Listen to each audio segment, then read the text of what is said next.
Hey people, what's going on? Welcome back to the channel. Hope you're well and in good health. Okay, right now we're checking out a Financial Times article. So let's take a look at the headline. UK shop prices inflation falls to the lowest level over the last 12 months or so. So let's check out this data.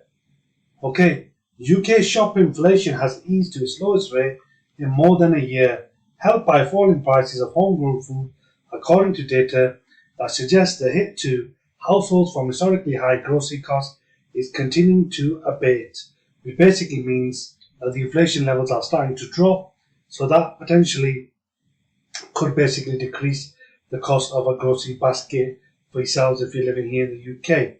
Now, the British Retail Consortium said basically today that the annual shop price inflation dropped to 5.2% in October from 6.2% in September, the fifth consecutive monthly decline and the lowest rate since August last year.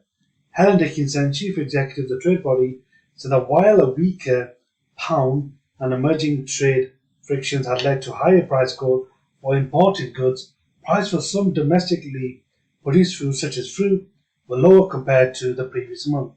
With wage growth still strong, falling shop price inflation could boost households' income and spending just in time for the festive period in December.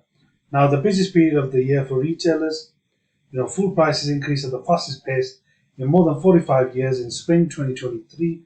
Obviously, you probably did notice that the cost of groceries, food was exponentially high over the last couple of years, right? So, reflecting the surge in wholesale prices after Russia invaded Ukraine back in February last year.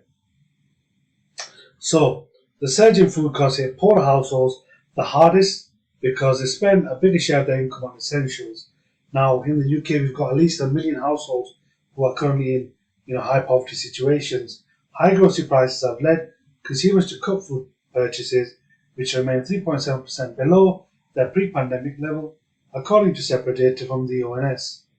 Now, Mike Watkins, head of retail and business insights, a research group, Nielsen IQ, which helped compile the data, said inflation has helped the top-line sales growth of many food retailers this year, but in reality, shoppers have been paying more and buying less.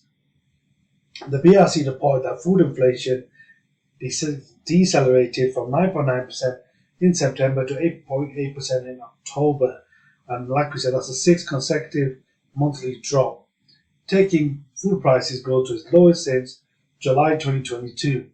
Now, that drop was driven by a slowdown in fresh food inflation to 8.3% in October, down from 9.6% the previous month and well below its peak of 17.8% in April. Price growth of so-called ambient food items that can be stored at room temperature decelerated more slowly to 9.5% in October from 10.4% in September, but still a drop. Non-food prices have risen at a low rate, peaking at 5.9% in March and declining to 3.4% in October, again the lowest since September last year, 2022. Retailers will look closely at 2 days data, which is the 31st of October, in the run-up to Christmas, and then in terms of analysing softer price rises, and we'll see how consumer morale, moves. And as inflation continues to decelerate, we now need an uptick in sentiment to help retail sales over the next 8 weeks, said Watkins. Okay, people, hope you enjoyed this video. Please do like, share, subscribe, comment below, let us know what you think. Are you feeling that decrease in your normal grocery shopping, your weekly shop at the supermarkets? Do you think prices are dropping or not? Do let us know in the comment section below, wherever you are in the world. Don't forget to subscribe. Okay, people, catch you in the next one.